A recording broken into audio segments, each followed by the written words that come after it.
You can't talk to people. This is a problem that you've had for a long time. You feel like you're boring. You feel like you're not interesting. You feel like you can't get your point across. But if you stick with me until the end of the video, I promise you, you will leave a better conversationalist than you are right now. What is the iceberg effect? Well, let me just show you. This is an iceberg. What do we have in this iceberg? Well, we have the tip of the iceberg. And what's on the tip of the iceberg?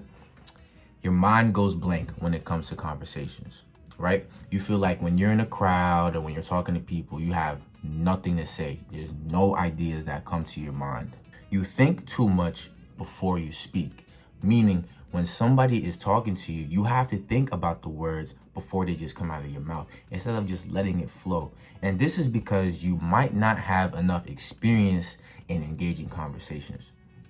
Or you might think that you're cringe. You might think that the things that you're saying is not interesting. Think the things that you're saying is not worthy of being said because you might think low of yourself, which is an issue in and of itself. But that is just the tip of the iceberg when it comes to why you can't talk to people. There are so many other reasons why you can't talk to people that you just probably have not thought about. And I'm here to bring that to light, bring that to the surface. Number one, social media. This is probably the number one reason why you guys struggle with conversation. I want you to think about your life before Instagram, before Twitter, before Facebook. You can't, because it's been part of your life for as long as you can remember. And what are these social media platforms doing to your mind? I like to tell people that your mind is turning into TikTok, and that is why you can't have conversations. You're talking with somebody and you're like, hey, Dante, did you watch the game? Oh yeah, I watched the game. It was pretty interesting. Yeah. Did you see the interception? Oh yeah, I saw the interception. I can't believe he threw that pass. Yeah, it was pretty unfortunate. Boom. End the conversation. Then you might switch into, how was class? Oh, class was pretty good. You know, I had a kind of like a rough day, but I got over it. Oh, it was pretty cool. Then you go to the next topic. Do you see what's happening? You're starting somewhere, and then it's like you engage with a topic for 20 or 30 seconds, swipe up. Engage for a topic for 20, 30 seconds, swipe up. That is what your brain is doing, and TikTok is ruining it. YouTube is ruining it. Facebook is ruining it. Twitter is ruining it. I don't know if I said Twitter, because you guys are so used to engaging with so many different ideas at once that your mind is scrambling and has no idea how to synthesize it and put it together. Second, trauma. This may be a big one for a lot of you, and I want to explain what trauma is. Trauma, when it comes to you not knowing how to have conversations, can manifest in many forms. It may be due to you wanting to have a close relationship with people in your past, but you feel like they didn't put in enough effort, and you felt the responsibility of wanting to reach out to that person, but maybe you were too young and you didn't have the courage, or you didn't have the confidence to say something. A lot of you have wanted close relationships with your parents growing up, but some of you feel like your parents have not talked to you enough, which in your mind kind of makes you socially stunted, because you don't have the courage to, speak out and say, oh, hey, this is what happened at school, or this is what happened with my friends. Sometimes you may bring up a topic and they may shut it down because they don't feel like engaging in those types of conversations with you or those types of topics. So because you kept getting shut down, it kind of forces your mind into defense mode. And this defense mechanism is up when you talk to other people outside of your house.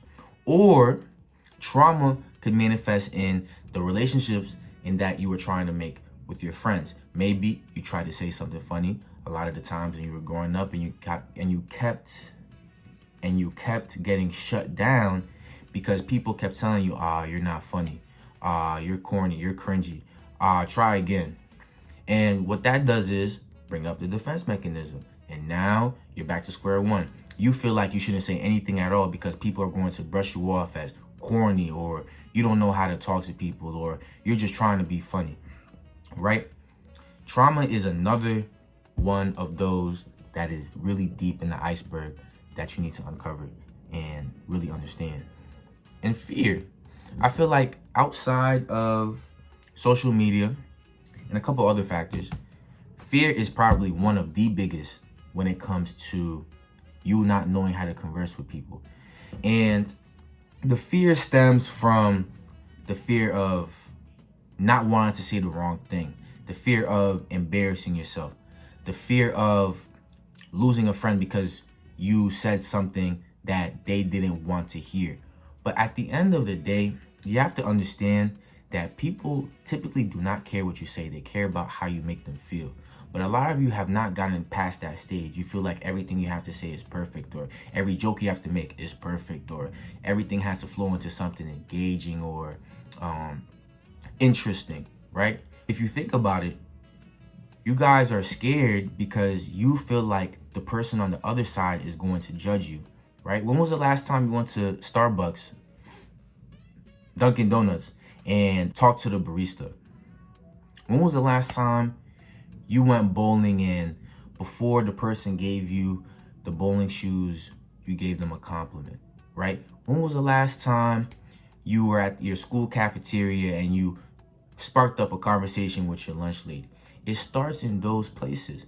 But because you're so scared of social interactions, because you have social anxiety, you're letting that fear trap you in your own mind, which is affecting your relationships with your parents, with your friends, with your loved ones, and people that you want to get close to. It starts with fear, right? It starts with fear and it'll end with fear if you don't control it. That is the iceberg. The iceberg can go way deeper. And I will touch on the deeper parts of the iceberg in the tier system. What is the tier system? Well, the tier system is going to help you understand what type of conversationalist that you are and how to move up from each respective tier, right? I put 3 tiers, but there are actually 4. There's C tier, there's B tier, there's A tier, but there's S tier. S tier is the best conversationalist that you can be, right? But because this video is focused on how to build the foundations, I don't want to get into S tier techniques yet because a lot of you don't even have the C tier techniques handled. What is a C tier conversationalist? I have my notes. I always stay prepared. If you are a C tier conversationalist, you think too much. You think about every word. A lot of bad silent moments happen, and your mind blanks a lot. Now let's break each of them down. You think too much. Like I mentioned before, this isn't the tip of the iceberg, right? When somebody's talking to you, you have to think about every word before it comes out of your mouth because you have nothing there, basically. You have to synthesize every single word into every single sentence and say the sentence exactly how it is in your mind because conversations are not second nature to you. A lot of bad silent moments happen. And the reason why I put bad in quotation marks is because silent moments in conversations are very natural. It's supposed to happen. When you're having good conversations, it does not mean that you're talking every single moment. There are some times you're listening, but there are some times it goes blank. Some of the best times that you'll have with your friends is you be in the car, listening to some music. It's midnight. You're driving around, windows down. It's maybe some slow R&B. You guys are not saying a word, but you'll, give each other a look, and you're like, man, I'm enjoying my time with you. I'm enjoying my time here. And a lot of you have not put yourselves in these types of positions, which makes you think that every silent moment is bad. And there are bad silent moments that exist. Silent moments that are born out of awkwardness, you not saying enough, or you done said too much and now you have nothing else to say, right? These are things that C tier conversationalists think about, right? And what causes this? Exactly what I was saying earlier. TikTok and social media. Every single time you engage with an idea is for no more than 20 seconds. You don't know how to extrapolate a topic into multiple different subtopics, right? If somebody brings up soccer, You might think about Lionel Messi or Cristiano Ronaldo, and you might keep it there, right? But you don't know how to ask different questions like, oh, how long have you played soccer? Are you a left back or a right back? Are you a center mid? Oh, I used to play goalkeeper when I was a kid.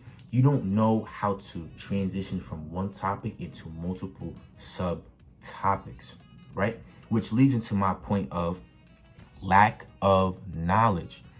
Conversation is basically an exchange of knowledge and an exchange of ideas. Maybe, just maybe, you don't know enough of the world to talk to people. Just maybe. Let me look around and find something. Water bottle, right?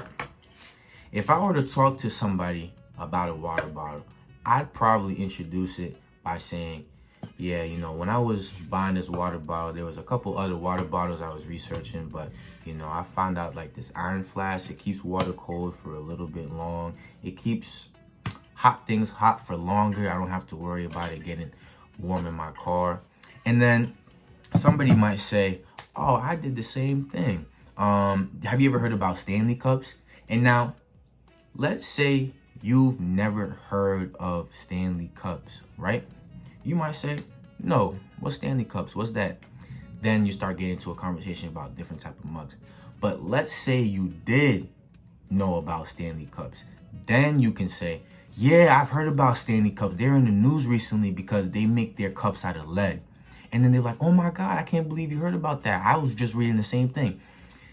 Keeping yourself informed will help you have better conversations because you have more to draw from.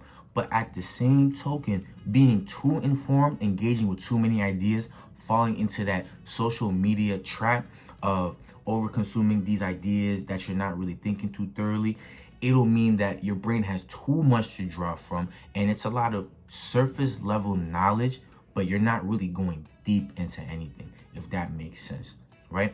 So increase your knowledge in the world, right? Try to learn a little bit about everything these days. And, you know, don't try to incorporate it in a conversation like, oh, did you know? No, don't do that. Don't do that. Try to make it smooth. Try to make it natural. I will teach you how to make it smooth and how to make it natural in another video. Number 2, for C-tier conversationalists, get some life experience. What do people talk about when they are with themselves or when they're with their friends? They talk about their life, things that are going on in their life, where their life is headed, where they see their life, or where their life was in the past, right? And if you have no life experience, what can you really talk about? See, me, I done lived the life that exceeds my age. So when people talk to me, I done been in a lot of different situations that a lot of people have been in, which is why when people talk to me about something, when they talk to me about fake friends, or they talk to me about a class that they're taking, or they talk to me about being in very weird mental spaces where they feel like they don't know where they're going, or they feel like they're the happiest in the world. I done been it all, so I can relate to pretty much anybody and anything, right? And I'm only 20, about to be 21, because I had to put myself in situations deliberately in order to increase my life experience so I can relate more to people and also have more to share, right? Because people like people that relate to them, and people like interesting people, and these two things tie into life experience, right? If you're in college, join a club, go talk to some people, right? Find your interest, join something that aligns with your interests, and find like-minded people.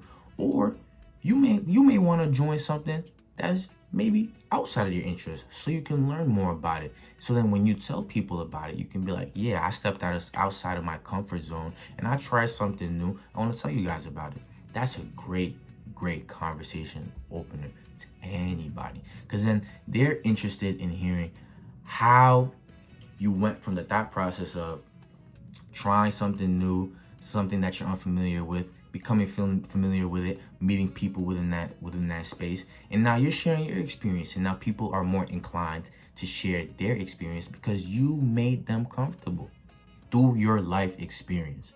Go out there and live your life. right? Because you will have more to talk about. Social media detox. After this video, if you feel like you want to get better in your conversations and you're serious about getting better in your conversations, delete Instagram, TikTok, maybe even YouTube for like a week, just a week. And in the time that you're not using it, just go out there and talk to people. That's all you have to do. Go out there and talk to people. It may even start with the friends that you live with. Try to create a vibe with them first. And what this does is you're giving your brain a detox. You're letting your brain make connections with the ideas that you're engaging with. So it's not just a bunch of nothing. You're drawing from a bunch of nothing. Every single day you sit there and you scroll. So maybe if you saw something interesting on TikTok that you want to talk about with your friends, let your brain sit, think about it subconsciously. So then when you come back to it, or when you hear it in a conversation with your friends, you can easily draw from that. Start creating a vibe with your friends. Stop looking down and using your phone as a crutch, because a lot of you guys do that out of fear. You might see somebody come in the elevator, and the first thing you do is you reach for your phone, right? Where's my phone? Where's my phone? I can't make eye contact with this person. I don't know what to say. Oh my God. Awkward silence, awkward silence. Wee woo, awkward silence, awkward silence. No. Talk to that person. Talk to the person in the elevator. Talk to the barista. Talk to the cashier. Talk to the lunch lady. Talk to the professors. How can you get better at something if you don't do it? Last but not least, if you're a C-tier conversationalist, fix the root of the problem. Start home, or start where the problem is. And a lot of the times, the problem with you guys starts at home. A lot of the times, it starts with the person that you wanted to get close with, but you couldn't because you did not know how to talk to them, because you didn't have the courage to. Maybe because you were young. Maybe it starts with the people who brushed you aside because they felt like you were corny, or you were lame, or you didn't know how to talk to people, or you didn't make funny jokes, or you weren't engaging enough, right? Go to the root. If it starts home, pick up the phone, call your parents, and try to create conversation with them about the things that are going on in your life, because you'll start to see that the older you get, typically the better the connection between your parents get to, right? If it's with your friends, go out there and find new friends if the ones around you don't appreciate you for who you are. It's that simple. Start at the root, because if you don't fix the root, none of these techniques are going to work. If your well inside you is poisoned, right? Nothing here I wrote is the antidote. The antidote is taking that poison out. And by taking that poison out, you have to go out there and fix the root of that problem, whatever that problem may be, right? So if you are a C-tier conversationalist and you took nothing away from what I said, take this one thing away. Just go out there and talk to people, because none of these techniques are going to work unless you go out there and do the work. Talk to people, talk to anybody. Force yourself outside of that comfort zone, because change does not start when you're comfortable. Change begins when you're uncomfortable. You have to be comfortable with being uncomfortable, because that is what's going to get you the result. That is what's going to get you from point A to point Z. B-tier conversationalist. Most people fall here. You might be a B-tier conversationalist. What is a B-tier conversationalist? B-tier conversationalists are just everyday, normal conversations, but nothing engaging, but nothing really typically that interesting. You know what I mean? If you are a B-tier conversationalist, you are probably not leading conversations.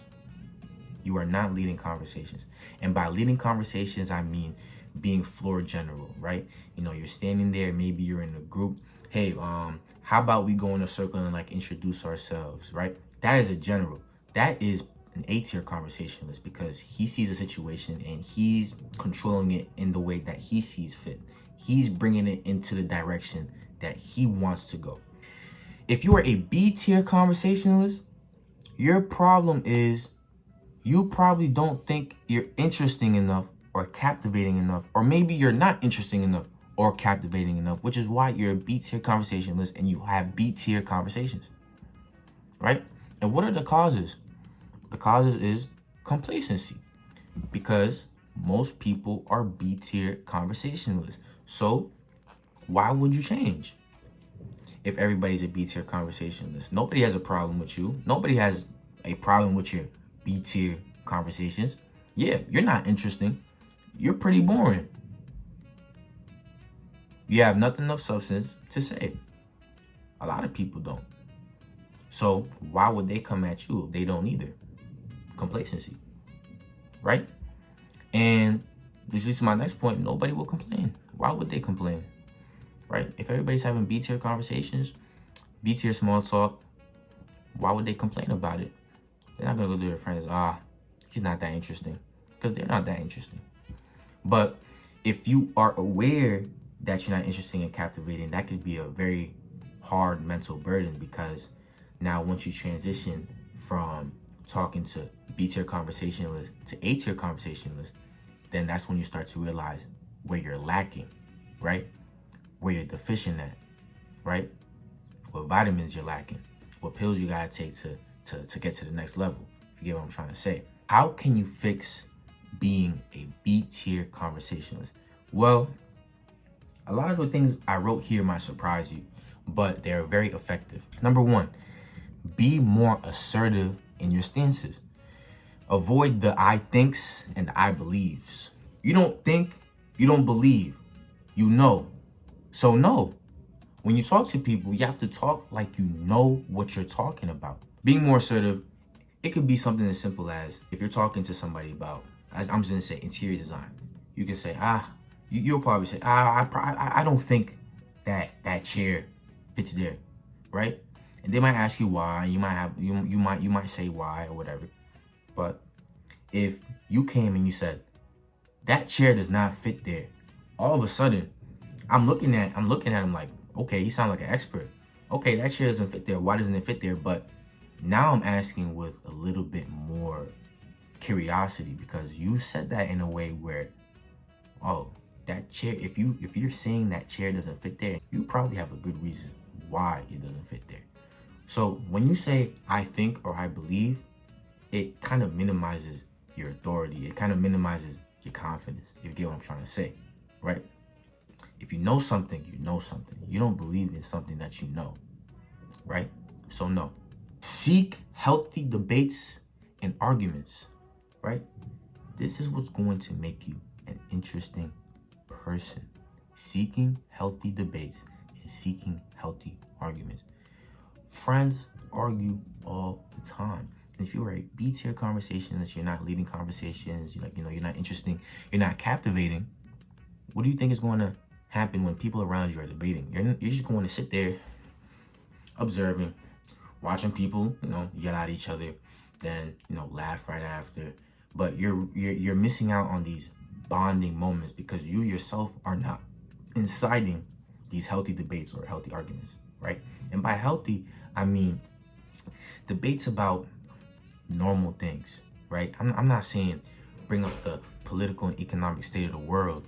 I'm just saying, right, if you feel like you watched a game over the weekend and you feel like LeBron James is not stepping up to the plate or, putting up his shots, you be like, man, LeBron James is not doing what he's supposed to do.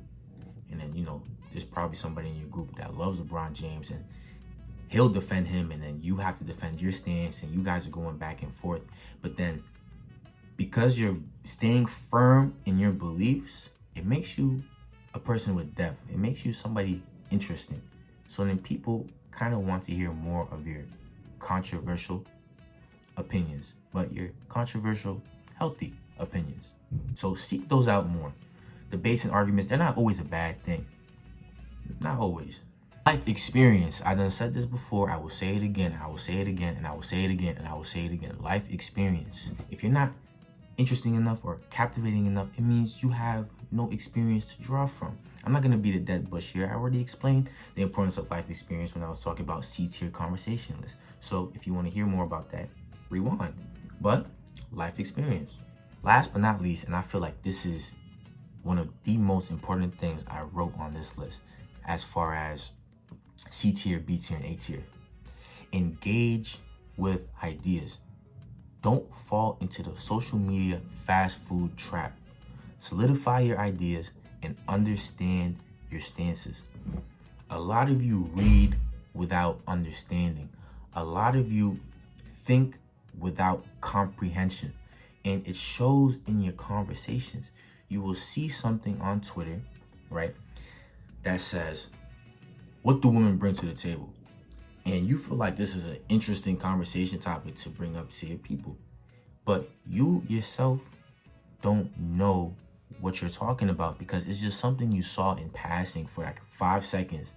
And you thought, and you saw that it was a polarizing argument. And you think that bringing it up is going to incite the same polarizing arguments you saw online, not realizing that you yourself are not firm in that idea. So then when it starts getting into the nitty gritties and people who have more solidified opinions about that start to debate, you get lost in the conversation because you haven't solidified your ideas, right? So when I say don't fall into the social media fast food trap, that means when you see an idea and you think that this is a good conversation topic, what you do is, right, this is the method. I put this in my Patreon, but I'm making this a free video. This is the method. You write down the topic, right? And you, for 1 week, engage with that topic, right? And try to engage with nothing else except that topic. Let's say you want to talk about World War II. And you don't really know much about World War II, but you saw it's trending online and people are learning more about it, right? And there's a specific part of the war that you want to learn about. Write it down, see if there's any podcasts on it, see if there's any videos on it, engage with it, build your knowledge on that. So then when you're talking about it with your friends, with your peers, an argument starts to come about, you have more information to draw from. You have more things to talk about. So now you're not stuck, you're not frozen, right? And you're creating important conversations. You're directing the conversations. Solidify your stances. Don't be wishy-washy when it comes to your stances. A lot of people don't like fence sitters. You have to stay firm on your beliefs. You have to stand on business. Stand on business, right? If you really believe in something, don't let somebody sway you because of what they're saying and you want to be liked and you think that you have to agree with them in order to be liked. No. Engage with the idea. Learn more about the idea and solidify your stance based on your research, right? Don't just read it and make it a part of yourself. You're going to set yourself up and you're going to have terrible conversations in the future because you're not engaging with these ideas, because you're going to come across somebody that's more knowledgeable than you, and then you're going to get stuck. Oh, I guess you're right. Oh, I didn't think about that. Think about it. Think about it before you say it, but think about it long before you say it. A-tier conversationalists. A lot of you do not fall into this category, but I will give you some characteristics of what this category is to see if you fall into it and be honest with yourself. A-tier conversationalists are really good conversationalists. Not great conversationalists, but really good conversationalists. And by really good, I mean really good. For the most part, you can hold your own. You can go into a group, you're pretty comfortable, right? You chat it up with the baristas, the school cafeteria lady, the traffic stop woman, the police officer. You talk to everybody. And you're a pretty good listener. But here are your shortcomings. If you are an A-tier conversationalist, why are you not S-tier? You're not S-tier because you either might lack a bit of charisma, might lack a bit of humor, and might talk about yourself too much. And why is this a problem? And what causes this, right? And I wrote this down. I always stay prepared. Most people who fear conversations are listeners and probably don't take your issues as issues because of your strong foundation. Because your foundation is so strong, when you talk to people who are B or C tier conversationalists, they don't see your faults as faults. They see some of them as strengths. Because let's say you're lacking a bit of charisma. Your charisma is still more than theirs. Let's say you're lacking a bit of humor. you're still funnier than them. So they're going to see your inherent weaknesses as strengths. So when you're talking to these type of people, you have no incentive to change because you're damn near better conversationalist than a lot of the people around you, which is why I wrote, you have more of what they have, but the difference is apparent when you speak to S-tier conversationalists. Because then when you speak to people who really know what they're doing, who really know what they're talking about, then you start thinking, man, I'm really not as charismatic. Or man, I need to work on my humor. Or man, like I just noticed how he just was not talking about himself. He was not really blabbing about how great he is, or these are things I need to work on. The difference becomes a lot more apparent when you talk to people who do this for a living. So how do you fix this? Study people who do this for a living. Study stand-up comedy. If you're an A-tier person and you want to move into S-tier, this is advice that you will not see on the internet. Study stand-up comedy. Joke structures. Everybody follows it. Pay attention. The funniest people you know in your life follow a joke structure every time they tell a joke. They follow a story structure every time they tell a story. You just don't notice it because you're too busy laughing. I want you to watch a Kevin Hart special with a pen and a notepad. And I want you to listen to how he sets up the jokes, right? Where the punchline is it in the middle? Is it in the end? What type of jokes is he telling, right?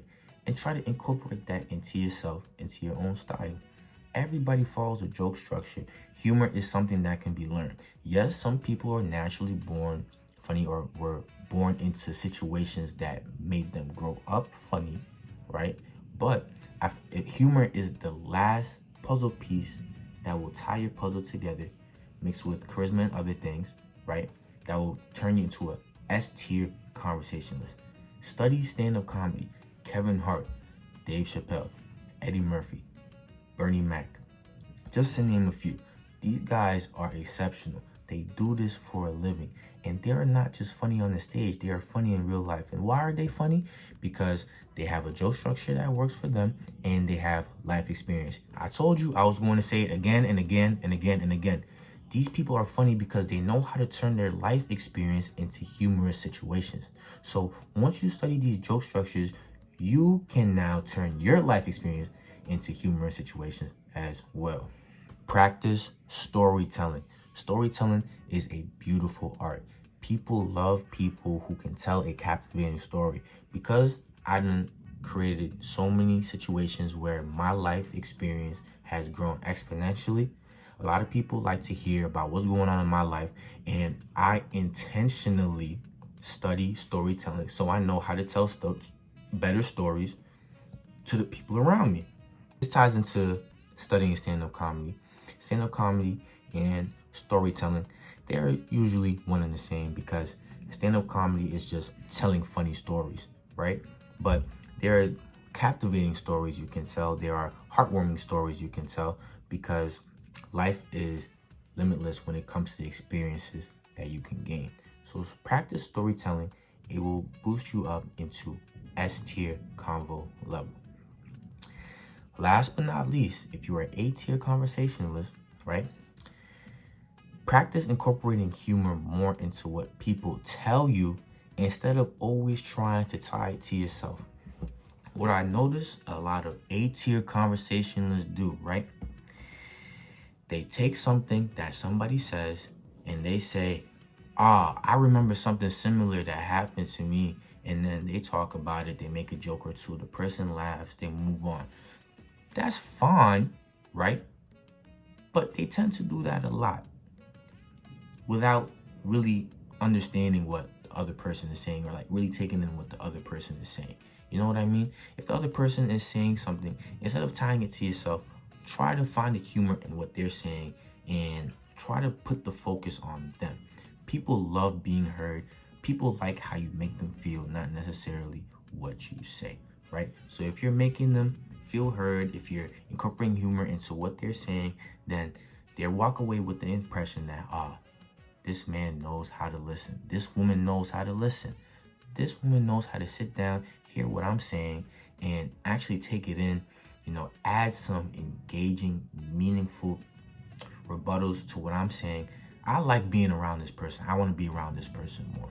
I feel like this is a great foundation for anybody to start with, and identifying what tier of conversation that you fall in, and understand that the iceberg goes extremely deep, and you have to get to that root cause before you move on to improving your conversations with people. And this is what a lot of people on YouTube won't tell you. They will give you some techniques, they'll give you some fill in the blanks, but I don't believe in following a script. I believe in making your conversations your own based off your experiences. Because there is no copy and paste script on this website that can convey a message better than you can. With the right practice and with the right experience, you too can move up to be an A-tier conversationalist, S-tier conversationalist, whatever type of conversationalist that you want to be. I did tell you, if you stuck with me until the end, I will drop some gems and you will leave a better conversationalist than when you started.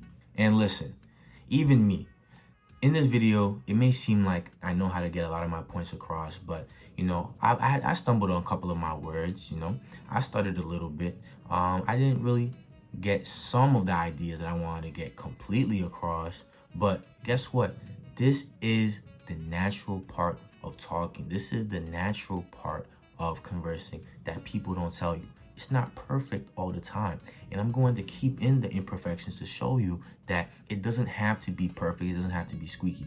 These types of things happen all the time in conversation. You just have to put yourself in positions to where you can improve it. See, where I am right now, I have goals in the future to be motivational speaker, speak power into people, change the world with my words. And I understand there's some practice I need to do in order to get there. But guess what? I'm putting in the work every day. All these techniques that I wrote down, these are things that I do every single day in order to get myself there, in order to get myself into a David Goggins level type of motivational speaker, a Tony Robbins type of motivational speaker, if you get what I'm trying to say. This is the ultimate guide to talking to people, the ultimate guide. And I will make videos in the future discussing more about conversations, because this is a beautiful science. It is a beautiful science, and people don't appreciate it for the science that it is. And I want you guys to appreciate conversations more and go out there, talk to people, come out of your comfort zone and be better versions of yourself. That's ultimately my last message. If you really enjoyed this content, I'm gonna keep that in. If you really enjoyed this content, go to my description, join my Patreon, and become a disciple. I will have exclusive coaching calls on how to improve your conversations, how to get yourself outside of your comfort zone, how to be a better version of yourself. Just be a life coach to you, right? And I will have some exclusive content, things that I will never put on YouTube, things only for my disciples. My Instagram is pape.pk. I'll respond to all DMs. Disciples, we out. Thank you guys.